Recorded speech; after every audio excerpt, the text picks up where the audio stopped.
우리 같이 말씀 보겠습니다. 출애굽기 32장 21절에서부터 24절까지의 말씀입니다.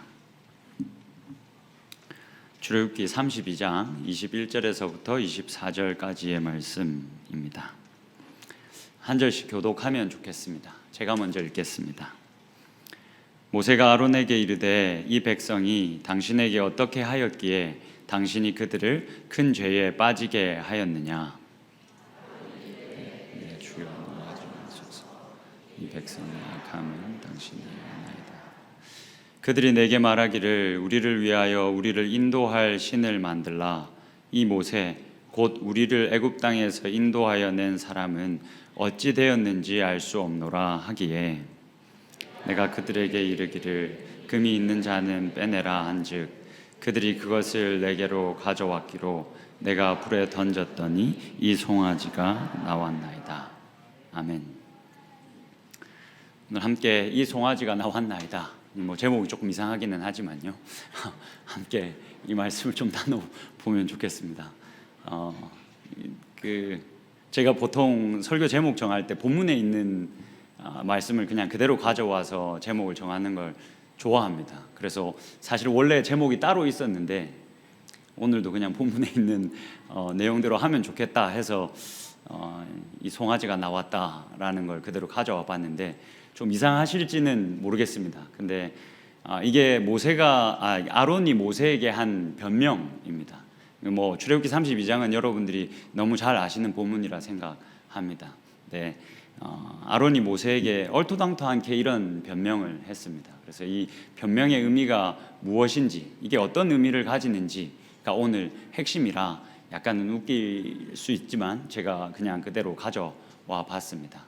오늘 좀 아론의 변명을 중점적으로 해서 이게 어떤 의미를 가지는지 우리가 함께 좀 살피면서 하나님께서 우리들에게 적합한 은혜를 주시기를 기대합니다. 40일의 시간이 지났습니다. 모세가 시내산에 이제 이렇게 올랐습니다. 사실 그리 긴 시간은 아닌데 40일이면 한 달 조금 더 되는 시간이지 않습니까? 모세가 시내산에 올라서 40일이라는 시간이 지났습니다.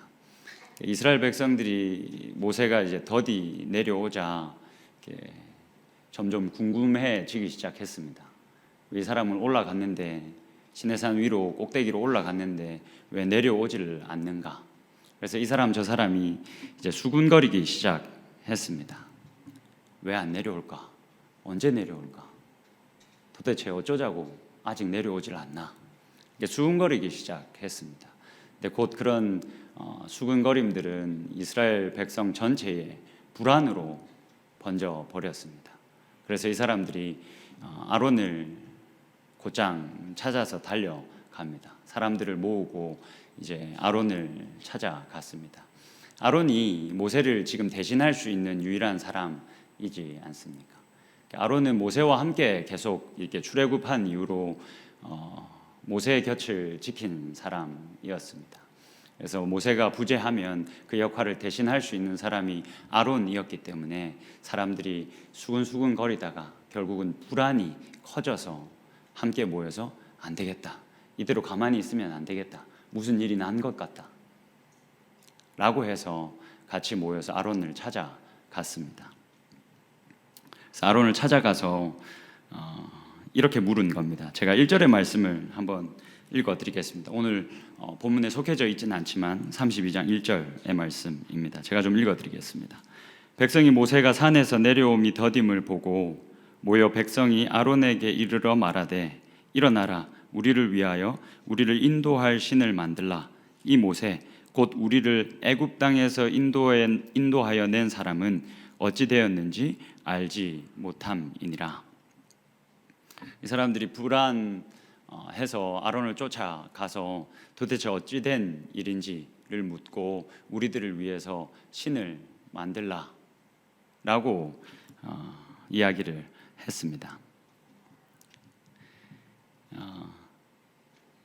아론에게 이런 협박과 같은 그들의 요청이 쉽지 않았을 겁니다. 그냥 무시해 버리기에는 참 어려운 일이었을 겁니다. 왜냐하면 아론이 이 이스라엘 사람들이 참 불같은 사람들이다라는 것을 너무나도 잘 알고 있었기 때문에 그렇습니다. 출애굽에서 나와서 홍해를 다 같이 하나님의 그 엄청난 능력으로 홍해를 건넜습니다. 그리고는 2달의 시간이 지났습니다. 두 달여 시간이 지난 다음에 이들이 신광야에 이르렀습니다. 신광야에 이르렀는데 이제 한 2달이 지나고 나니까 먹을 것이 다 떨어져 버렸습니다. 특히 고기가 떨어져 버렸죠. 그래서 이 사람들이 점점 으르렁거리기 시작했습니다. 어쩌자고 우리를 여기까지 데려와서, 애굽에서 있을 때는 우리가 고기도 먹고 싶으면 얼마든지 먹었는데 지금 우리가 이게 웬 고생인가? 왜 굳이 우리를 여기까지 데려와서 이 고생을 시키나? 이게 이스라엘 백성들이 부글부글 끓기 시작했습니다. 그래서 모세를 찾아갔죠. 그래서 모세를 원망합니다. 그래서 모세가 그들을 진정시키죠. 얼마 지나지 않아서 또 이들이 르비딤에 도착을 합니다. 그때는 이제 또 물이 부족했습니다. 또 이 사람들이 으르렁거리기 또 시작했습니다. 목이 말라서 또 모세를 찾아갔습니다. 성경은 백성이 모세와 함께 다투었다라고 기록합니다. 그러니까 이들이 너무 목이 말랐고 그래서 불평을 터뜨렸고 이걸 듣고 있던 모세도 참지 못해서 백성들과 다투었다라고 성경은 기록을 하고 있습니다. 백성과 다툰 모세는 하나님께 다음과 같이 이렇게 고자질을 했습니다. 내가 이 백성에게 어떻게 해야겠습니까? 그들이 조금 있으면 나에게 돌을 던질 것 같습니다. 이 사람들이 나에게 돌을 던지려고 합니다. 내가 이 백성들을 어떻게 해야 되겠습니까?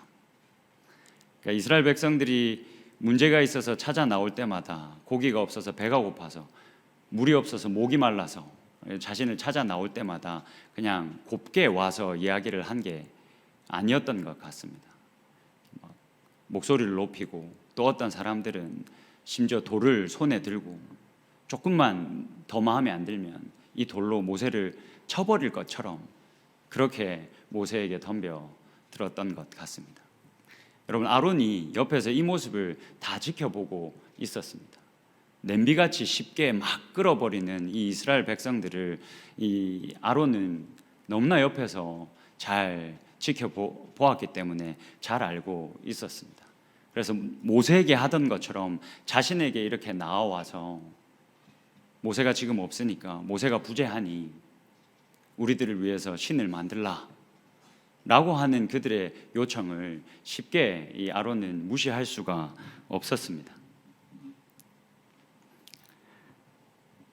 그래서 이 아론이 어쩔 수 없이 그 요청에 수긍을 해서 결국은 이 금송아지를 만드는 그 끔찍한 일이 일어나는 게 오늘 이 출애굽기 32장의 내용입니다. 이스라엘 백성들이 오늘 제가 아까 읽어드렸던 1절의 말씀을 보면 이 모세가 부재하자, 자신들을 이끌어줬던 이 모세가 부재하자 그것 때문에 너무너무 불안해했습니다. 아마도 이들은 모세가 앞장서서 자신들을 이끌어주는 것 때문에 안정감을 느끼고 있었던 것 같습니다. 모세를 통해서 하나님이 우리와 함께 하고 계시다라는 안정감을 이들이 느끼고 있었던 것 같습니다.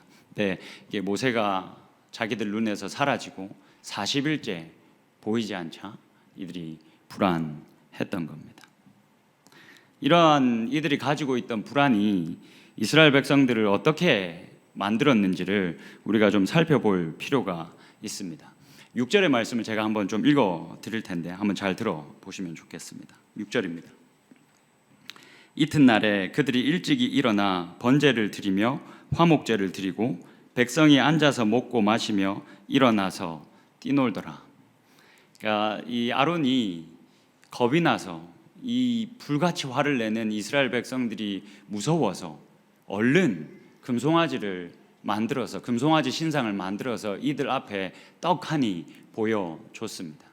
그래서 이 사람들이 이 금송아지 신상 앞에서 앉아서 먹고 마시며 일어나서 뛰놀았다라고 기록합니다. 여러분, 여기서 뛰놀았다, 뛰놀다라는 단어에 우리가 조금 집중해 볼 필요가 있습니다. 이 단어가 기본적으로 뛰논다라는 의미를 가지고 있습니다. 근데 훨씬 더 조금 깊은 의미를 이 단어가 가지고 있는데, 어떤 의미냐면 이 성적으로 난잡한 행위를 하다라는 의미도 가지고 있습니다. 그러니까 고대 근동에서는 이렇게 이방 신들에게 제사를 드릴 때 자주 그 신전에서는 성적으로 난잡한 그 일들이 많이 일어났었습니다. 그게 제사를 드리는 방식 중에 하나였습니다. 지금 아론이 금송아지 이 신상을 만들고 이들이 그 앞에서 앉아서 먹고 그 앞에서 일어나 뛰어놀았다라고 할 때 이 뛰놀았다라는 말은 그냥 그 신상 앞에서 뛰어놀았다라는 의미만 가지고 있지 않을 가능성이 큽니다. 그들이 이방인들이 그렇게 했던 것처럼 그 금신상 앞에서 성적으로 난잡한 행위들을 하면서 그 앞에서 그런 모습으로 제사를 드렸다라는 의미도 충분히 가지고 있습니다. 이런 이제 산 아래에서 이런 난리가 난 겁니다. 금신상을 만들고 그 금신상 앞에서 보란 듯이 이스라엘 백성들이 이 난리와 소동을 일으키고 있는 겁니다. 하나님께서 급하게 모세를 부르셨습니다. 급하게 모세를 부르셔서 산 아래에서 이런 일들이 일어나고 있다. 이런 끔찍한 일들이 일어나고 있다. 내려가서 얼른 가서 이들을 중재하라. 라고 이제 이야기를 하시면서 보내시죠. 내려와서 이 모세가 그 장면을 직접 목격합니다. 19절인데 제가 19절을 한번 읽어 드리겠습니다. 산에서 급히 내려온 모세가 보인 반응입니다. 진에 가까이 이르러 그 송아지와 그 춤추는 것들을 보고 크게 노하여 손에서 그 판들을 산 아래로 던져 깨뜨리니라. 사실 하나님께서 이미 그 모세가 산 꼭대기에 있을 때 아래에서는 우상 숭배가 일어났고 이런 난리가 일어났다라는 것을 이미 다 알려 주셨습니다. 그것을 알고 이미 듣고 모세가 그 산 아래로 내려왔고 그 모습을 목격했습니다. 근데 모세가 바라본 그 이스라엘 백성들의 그 모습이 자신이 들었던 것 이상으로 훨씬 더 좋지 않은 모습이었었던 것 같습니다. 그래서 모세가 어떻게 합니까? 자신의 손에 들고 있던 이 돌판을 산 아래로 던져서 깨뜨려 버립니다. 사실 32장을 시작하기 전 31장 마지막 절에 이 증거판은 하나님께서 직접 그 글을 쓰셨다라고 기록합니다. 그리고 32장 중반에서도 한 번 더 이 돌판에 하나님께서 글을 직접 쓰셨다라는 기록이 있습니다. 하나님께서 글을 직접 쓰셨는데, 그래서 그게 그만큼 아주 귀한 돌판, 즉 증거판임에도 불구하고 그 모습을 보고 충격을 받은 모세가 그 돌판을 산 아래로 집어 던져서 깨뜨려 버립니다. 그 장면을 목격한 모세가 보인 그 반응으로 그것이 하나님이 얼마나 싫어하시는 모습인지, 그것을 하나님이 얼마나 그것 때문에 화가 나셨는지를 우리들에게 대신해서 잘 보여줍니다.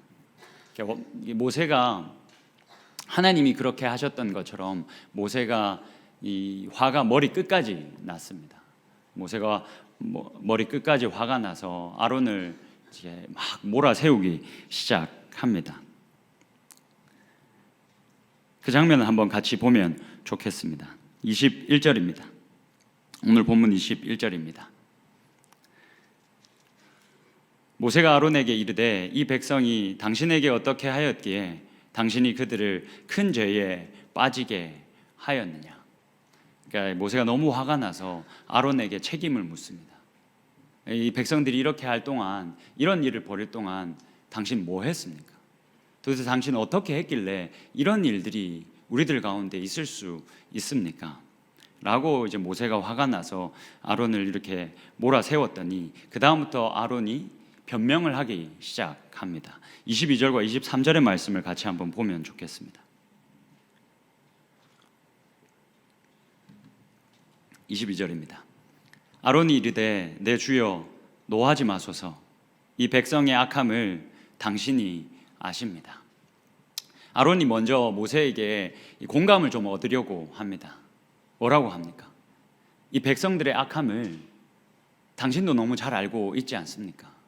당신도 신광야에서 그리고 르비딤에서 경험해보지 않았습니까? 이들이 화가 나면 돌도 들고 언제든지 사람을 죽일 준비를 하지 않습니까? 그래서 이 사람들이 화가 나서 내게 와서 이런 요청을 하는데, 신을 만들어내라고 하는데 내가 어찌할 도리가 있었겠습니까? 당신도 아시지 않습니까? 당신도 이런 일들을 겪었지 않습니까? 이들이 얼마나 악한지 당신도 아십니다 라고 이야기하면서 이 모세에게 공감을 좀 얻어내려고 하고 있는 겁니다. 23절을 보겠습니다.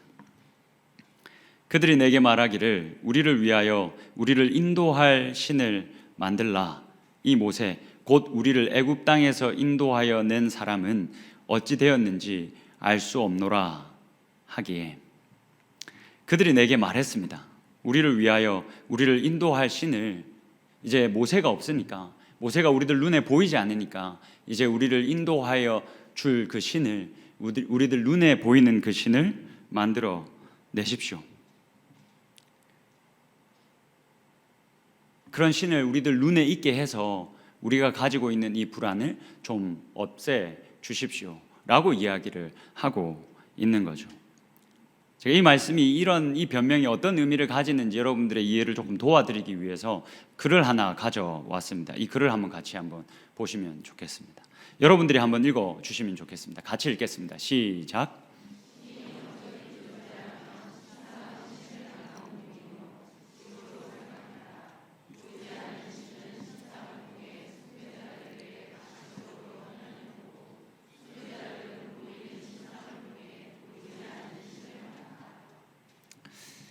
자, 여러분, 이게 고대 근동의 사람들은 신상을 열심히 만들었습니다. 그러니까 신상을 열심히 만들었던 이유가 이 글에서 잘 나와 있는 것처럼 보이지 않는 신은 신상을 통해서 숭배자들에게 가시적으로 현현했고, 숭배자들은 보이는 신상을 통해서 보이지 않는 신을 보기 위해서 그렇게 신상을 만들었습니다. 이 고대 근동의 사람들에게 신은 무소부재하거나 초월적인 신이 아니었습니다. 그런 존재가 아니었습니다. 이들이 신상을 만들면 그 신상에 들어와서 그 신상 안에서 집을 짓고 사는 존재, 그렇게 제한된 존재로 이들이 인식을 하고 있었습니다. 그래서 신상을 열심히 만들었고, 신상을 만들면서 거기에 이 신이 우리와 함께 있다, 여기에 그렇게 거하고 있다라는 생각을 했습니다. 그래서 한 번씩 이렇게 신상이 파괴되거나 무너지는 모습을 보면 이들은 신이 죽기까지 했다라고 생각을 했습니다. 그러니까 이들에게는 신이 막 그렇게 우리가 지금 생각하고 있는 것처럼 막 초월적인 존재가 아니었던 거죠. 그래서 이들이 신상을 이러한 목적으로 만들었습니다. 이스라엘 백성들도 똑같이 아론에게 이것을 요구하고 있는 겁니다. 우리가 의지하던 모세가 눈에 보이지 않으니까 우리가 의지할 수 있는 우리들 눈에 보이는 신상을 당장 우리들 앞에 만들어서 가져오십시오. 그러면 우리의 불안이 사라지고 그 신이 우리와 함께 해서 우리가 평안할 줄 우리가 믿을 수 있겠습니다. 그러니 그렇게 신상을 만들어 주십시오라고 요구를 한 겁니다. 이어지는 24절의 아론의 변명을 조금 더 살펴보면 좋겠습니다. 24절입니다. 내가 그들에게 이르기를 금이 있는 자는 빼내라 한즉 그들이 그것을 내게로 가져왔기로 내가 불에 던졌더니 이 송아지가 나왔나이다. 아론이 백성들에게 요청했습니다. 당신들이 신상을 원하면 당신들이 가지고 있는 금들을 다 모아가지고 내게 가져오십시오. 그래서 그것을 아론이 다 모았습니다. 다 모아서 지금 뭐라고 말하고 있습니까? 그것을 내게로 가져왔고 내가 그것을 불에 던졌더니 이 송아지가 뿅 하고 나왔습니다 라고 이야기를 합니다. 사실 이게 여러분 말이 안 되지 않습니까? 이게 뭐 금을 다 모아서 불에 던졌는데 이렇게 나왔다. 사실 우리 입장에서 이 글을 보면 이런 변명을 듣고 있는 모세가 화가 많이 났을 것 같지 않습니까? 안 그래도 그 모습을 보고 너무 화가 나서 아론에게 책임을 묻고 있는데 지금 아론이 이렇게 이야기를 하고 있는 겁니다. 아니, 이 사람들이 나를 너무 협박해서 너무 무서워서 만들어줬습니다. 근데 그 금을 좀 달라 했는데 불에 던졌더니 이 금송아지가 이렇게 나왔습니다. 어떻게 보면 저희들 입장에서 보면 모세가 정말 더 화가 날 만한 변명이지 않습니까? 근데 그 당시에 이 고대 근동에서는 신상을 어떻게 만들었었는지를 좀 우리가 생각해 보면 이게 어떤 의미를 가지는지를 우리가 좀 잘 알 수 있습니다. 여러분, 이 고대 근동에 살고 있던 이 사람들이 신상을 만들 때 대충 만들지 않았습니다. 정말 정성 들여 만들었습니다. 이들이 어떤 과정을 거쳐서 신상을 만들었냐면 일단은 먼저 이렇게 제사장들이 신과의 접촉을 시도합니다. 기도나 주문을 외우는 것을 통해서 신과의 접촉을 먼저 시도합니다. 그래서 신과 뭐 어떻게 접촉을 했는지는 모르겠지만 신과의 접촉이 이루어지면 그 신이 자신의 신상을 어떻게 만들라라고 말하는지에 대한 정보를 먼저 얻었다라고 합니다. 그러니까 이 사람들이 신상을 만들 때 자기들이 원하는 대로 만들지 않았습니다. 신상을 만들 때 자기들이 섬기고 있는 신이 원하는 대로, 알려주는 대로 신상을 만들어야 된다라고 이들이 생각했고, 실제로 그렇게 하기 위해서 신과의 접촉을 위해서 기도도 열심히 하고 주문도 열심히 이들이 외웠습니다. 그래서 신과의 접촉이 이루어지면 그 정보를 다 받는 겁니다. 신상을 언제, 어디서, 어떻게, 어떤 모습으로 만들어야 될지를 다 이제 제사장이 받는 겁니다. 그것을 제사장이 이렇게 받아오면 장인들을 부릅니다. 작업장에 가서 신이 명령한 그 장소에 가서 장인들을 부릅니다. 장인들을 불러서 그게 나무가 됐던 돌이 됐던 그것을 이제 깎아서 그 신의 모습으로 이렇게 만듭니다. 장인들이 열심히 그것을 만들지 않겠습니까?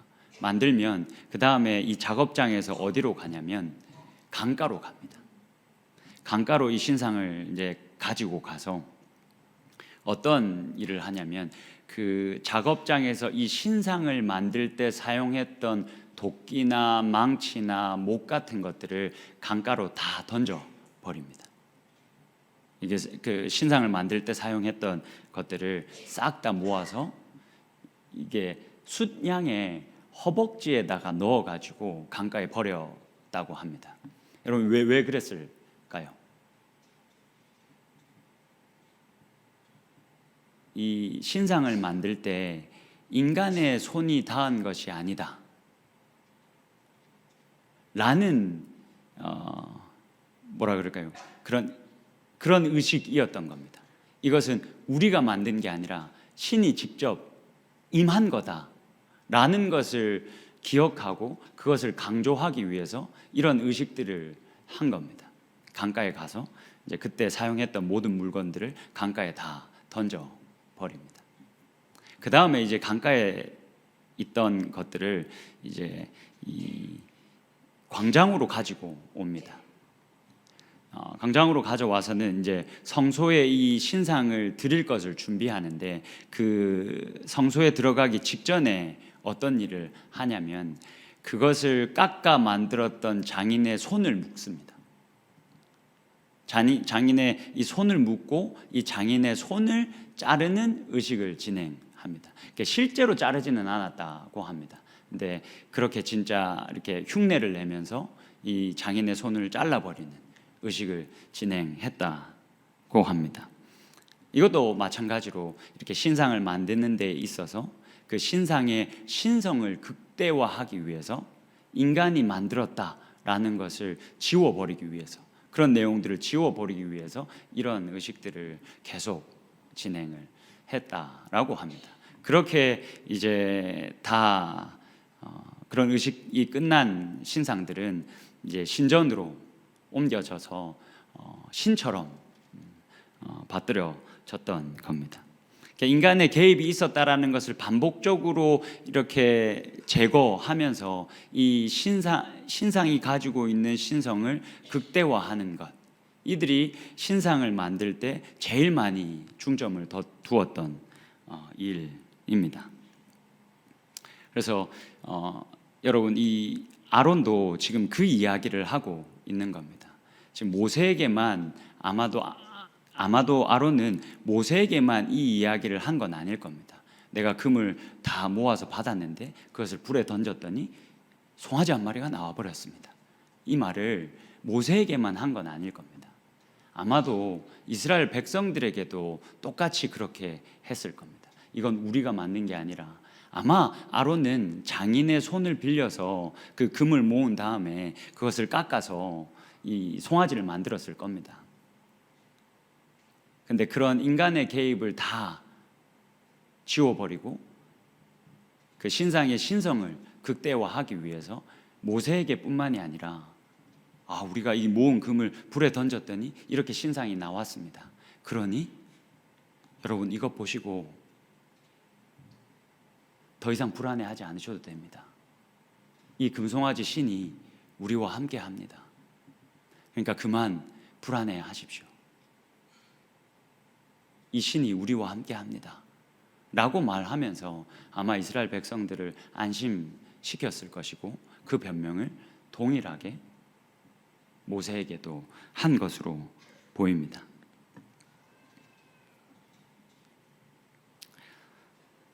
여러분, 이걸 제가 이번 주에 이 말씀을 좀 묵상하면서 갑자기 그런 생각이 조금 들었습니다. 이 말씀을 이렇게 그냥 쭉 이렇게 묵상하고 읽으면서 그냥 저에게 이런 질문이 하나 이렇게 찾아오더라고요. 어떤 질문이었냐면, 우리는 왜 이렇게 성공에 집착할까? 나는 왜 이렇게 성공에 집착을 할까? 라는 질문이 저에게 조금 찾아왔었습니다. 제가 지난주 주일날 청년들과 말씀을 나누면서는 좀 이야기를 했었는데, 제가 지난 한 주간 잠을 좀 제대로 못 잤습니다. 잠을 제대로 못 짠 일수가 한 5, 6일 정도 됐었던 것 같습니다. 그래서 제가 교구 사역을 할 때 권사님들이, 집사님들이 한 번씩 얘기하셨었거든요. 목사님, 이 나이가 돼봐요, 잠이 잘 안 와요. 아니, 너무 힘들어요. 그때는 사실 제가 그렇게 공감을 하지 못했습니다. 저도 잠이 안 올 때가 있었습니다. 근데 그게 끼케야 하루? 그 정도였습니다. 근데 이번에는 한 정말 5, 6일이 잠이 안 오더라고요. 그래서 5, 6일이 잠이 안 와서 엄청 힘든 시간을 보내면서 그때 느꼈습니다. 우리 권사님들이, 집사님들이 진짜 힘드셨겠구나. 이 진짜 잠이 안 오는 게 이게 진짜 보통 일이 아니구나. 그런 생각을 많이 했습니다. 근데 내가 왜 이렇게 잠이 안 올까? 아직 내가 이렇게 권사님들처럼 잠이 안 올 나이는 아닌 것 같은데 왜 이렇게 잠이 이렇게까지 안 올까를 고민했었는데, 고민할 시간이 워낙 많다 보니까 나름대로의 답을 찾았습니다. 그 답이 뭐였냐면, 제가 이제 여름 사역이 점점 다가오고 있지 않습니까? 그래서 그 여름 사역에 대한 부담감이 저에게 좀 있었던 것 같습니다. 여름 사역이 많기도 하고 생각지 못한 사역이 생겼기도 했고 한 것 때문에 저 안에 이렇게 부담이 있었던 것 같습니다. 사실 목사로 지내면서 이런 여름 사역, 겨울 사역은 계속 해 왔었습니다. 그래서 사실 적응될 만도 한데 늘 이게 적응이 안 됩니다. 그래서 사실 늘 걱정과 고민이 됩니다. 하나님이 은혜를 주셔야 하는데,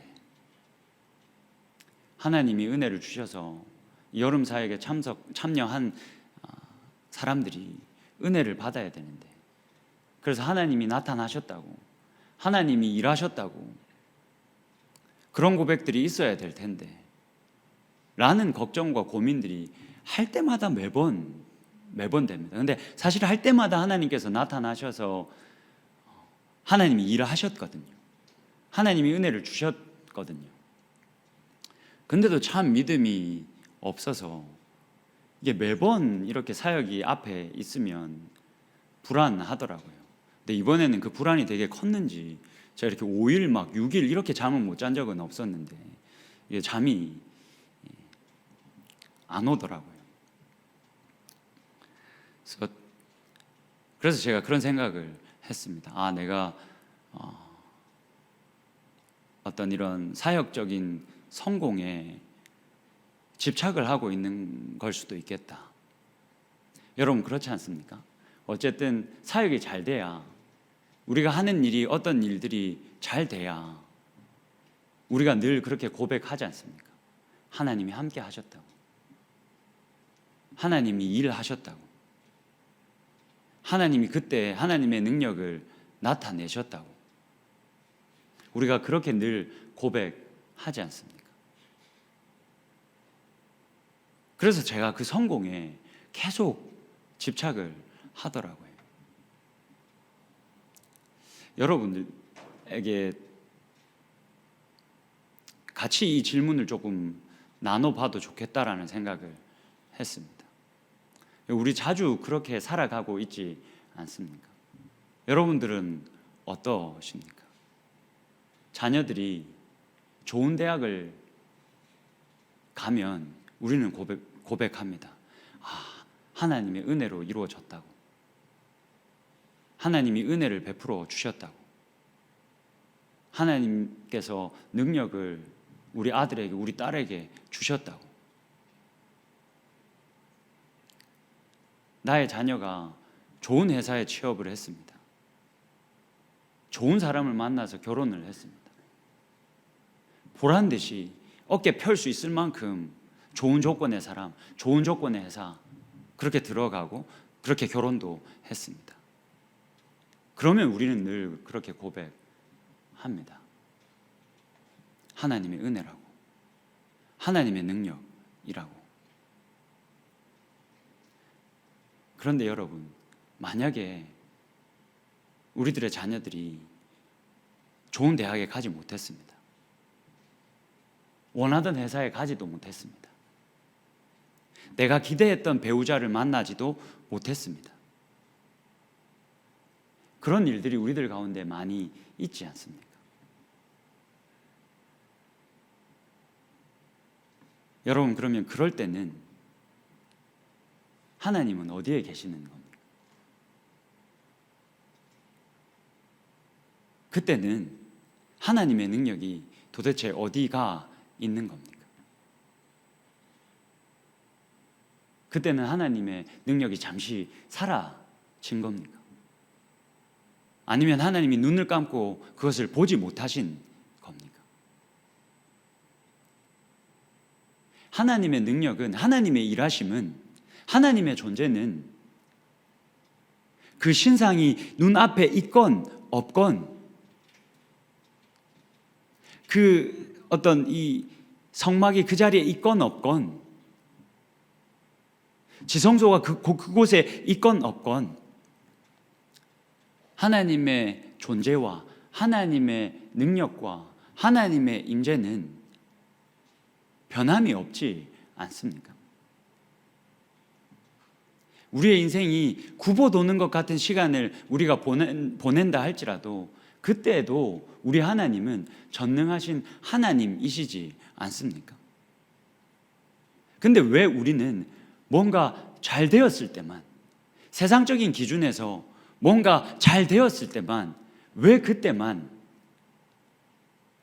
하나님이 능력이 많으시다고, 하나님의 은혜가 크다라고 말하고 그렇게 고백하는 걸까요? 제가 그런 생각을 했습니다. 만약 이번 여름 사역을 내가 또 책임을 맡아서 이끌어 가는데 내가 원하는 만큼, 내가 기대하는 만큼, 그리고 그 기대를 가지고 찾아 나온 청년들이 원하는 만큼 뭔가 특별한 일이 일어나지 않고 특별한 은혜가 우리들에게 없고 대단한 일이 우리들에게 없으면 그렇다면 하나님은 그때 우리와 함께 하시지 않았던 것인가? 그때 하나님께서 잠시 능력을 잃어버리신 것인가? 그렇지 않지 않겠는가?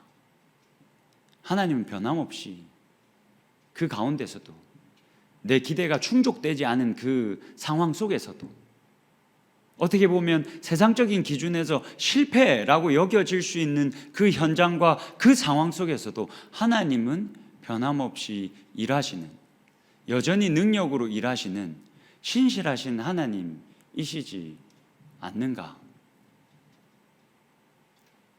내가 만약 그렇게 일하시는 하나님을 인정하지 않고 살아가고 있다면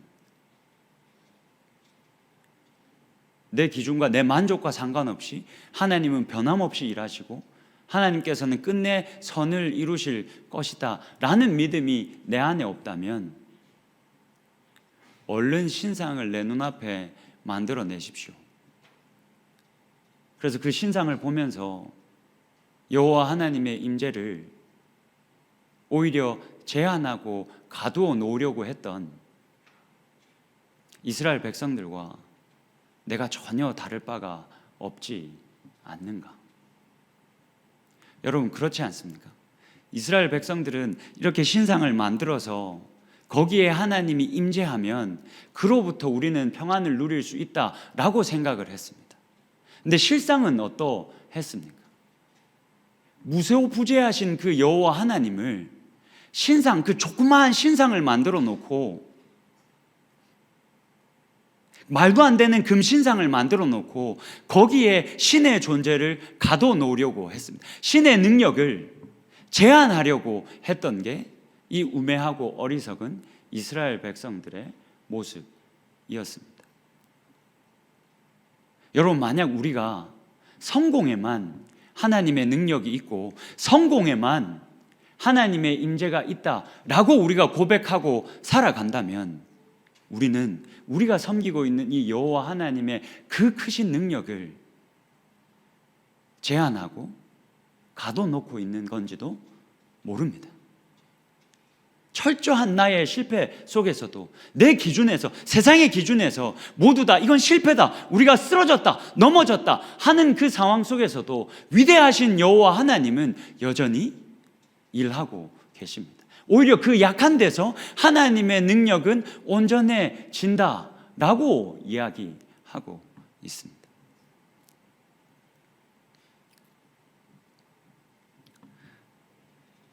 여러분 우리 청년부 얘기를 제가 하나만 더 하고 마무리를 좀 하면 좋겠습니다.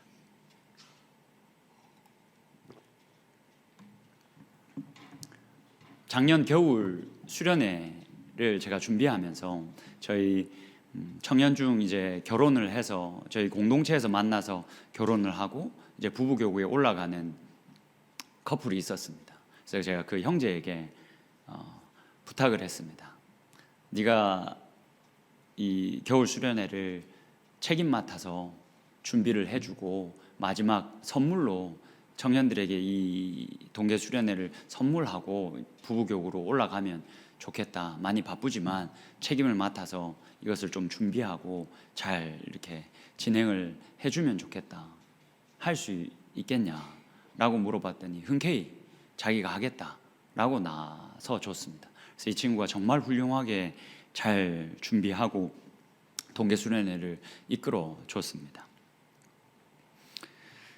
동계 수련회를 가기 전 바로 직전 주에 모여서 이제 기도회를 이 친구가 직접 인도를 했습니다. 제가 이 이야기는 저희 청년들한테 자주 했는데 이 친구의 고백을 제가 참 잊을 수 없어서 그게 참 제 마음에 깊이 남아 있습니다. 기도회를 인도하다가 이런 이야기를 하더라고요. 이 친구는 20살 때부터 30살이 넘을 때까지 이 다니엘 청년부를 떠나지 않고 계속 그 자리를 지켰던 청년이었습니다. 사실 여러분들 잘 아시겠지만 요즘은 그런 청년들이 많지 않습니다. 이렇게 많이 교회를 쉽게 옮기기도 하고 하기 때문에 막 이렇게 10년 넘게 한 공동체에 계속 있는 청년들이 사실 많지는 않은 실정입니다. 근데 이 친구는 그런 시간들을 다 지냈습니다. 그래서 이 친구가 이렇게 이야기를 하더라고요. 제가 이 수련회가 마지막인데 무슨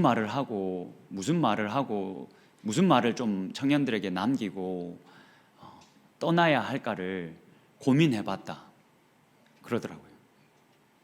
제가 속으로 그 생각했습니다.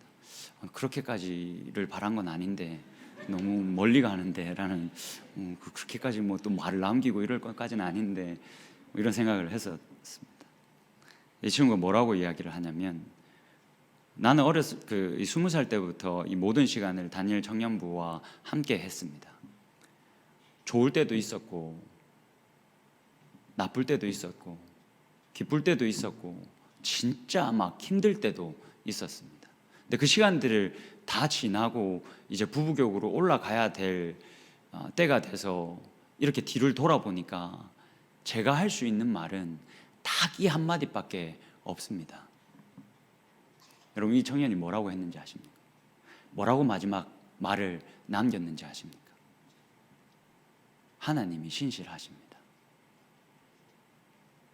공동체가 깨어진 것도 경험을 해봤고, 공동체 안에서 난리와 막 희한한 일들이 일어나서 공동체가 깨어지고 난리가 나는 것도 경험해봤고, 공동체가 너무 좋아서 막 헤어지기 싫어가지고 매번 모이는 그런 시간들을 다 이 친구가 겪었습니다.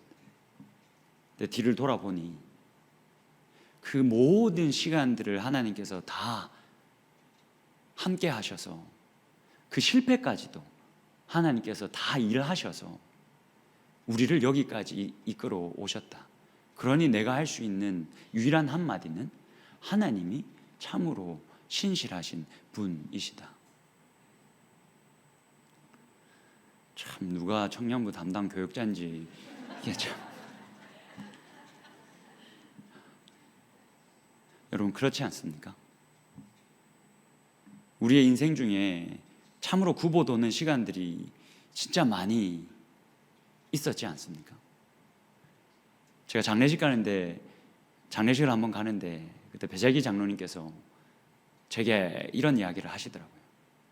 우 목사님, 인생은 참 서글픕니다. 사실 인생을 살아보면 힘들 일이, 어려울 일이, 우리가 약해질 일이 훨씬 더 많습니다. 그래서 인생은 참 서글픕니다 라고 이야기를 하시더라고요. 저보다 훨씬 더 많이 사셨으니 여러분들도 잘 알고 계시지 않습니까? 우리가 약해질 때가 많고, 사실은 우리가 성공할 때보다는 실패할 때가 훨씬 더 많다는 것을 여러분들 잘 알고 계시지 않습니까? 근데 그 실패가 여러분 절대 실패로 끝나지 않습니다. 오히려 우리가 그렇게 약해져 있을 때, 우리가 그 약한 중에 있을 때 하나님의 능력이 더 온전해진다라고 이야기합니다. 여러분, 고린도후서에서 바울이 고린도후서를 10장 이후부터 이렇게 쭉 보면 바울이 계속 자신의 약함에 대해서 이야기를 합니다. 그 절정이 고린도후서 11장이죠. 자신이 복음을 전하면서 몇 번 태장에 맞고, 몇 번 돌에 맞고, 몇 번 배가 파선하고, 몇 번 굶주리고, 이런 이야기들을 아주 자랑스럽게 계속 나열합니다. 왜 나열했냐면 고린도 교회 안에서 바울의 이렇게 보잘것없는 그 모습들, 실패인 것처럼 보이는 그 모습들이 고린도 교회 안에서 큰 문제가 되었기 때문에 그렇습니다. 고린도 교회 안에 바울의 대적자들이 찾아 들어갔습니다. 예루살렘 교회 지도자들, 그러니까 베드로와 야고보, 이런 사도들과 관계가 있다라고 주장하는 사람들이 찾아 들어가서 어떤 이야기들을 했냐면, 바울의 약점을, 바울의 실패를 계속 이용해서 그들의 마음을 계속 돌려놓고 있었습니다. 바울이 편지를 쓸 때는 그 글에 힘이 있지만, 당신들이 잘 알겠지만 우리와 대면해서 이가 말할 때는 말에는 참으로 졸하지 않습니까? 이런 이가 이렇게 거지같이 살고 이렇게 볼품 없어 보이는, 실패한 것 같아 보이는 이가 어떻게 하나님께서 보내신 사도일 수 있겠습니까? 라는 이야기를 교회 안에 계속 퍼뜨렸습니다. 그러면서 이 거짓 이 교사들이, 바울의 대적자들이 자신의 육체를 계속 자랑했습니다. 진정한 사도라면 우리처럼 이렇게 건강하고 딱 보면 있어 보이고, 이래야 누가 봐도 하나님이 축복한 것 같지 않습니까? 바울의 모습을 보십시오. 저게 어떻게 하나님께서 축복한 모습입니까? 저렇게 굶주리고 저렇게 자주 실패하고 저렇게 자주 넘어진다면 저게 어떻게 하나님으로부터 복을 받은 하나님의 사도일 수 있겠습니까? 라는 말로 바울을 공격했고, 그렇게 교회를 어지럽게 했습니다. 그런 교회를 향해서 바울이 대놓고 자신의 약함을 자랑합니다. 바울이 육체에 가시가 있었습니다. 이게 확실히 간질이었는지 눈이 잘 안 보이는 것이었는지 확실히 우리는 알 수가 없습니다. 어쨌든 육체에 가시가 있었고, 그 육체의 가시는 다른 사람들로 하여금 바울을 바라볼 때 약간 깨름직하게 만들었습니다.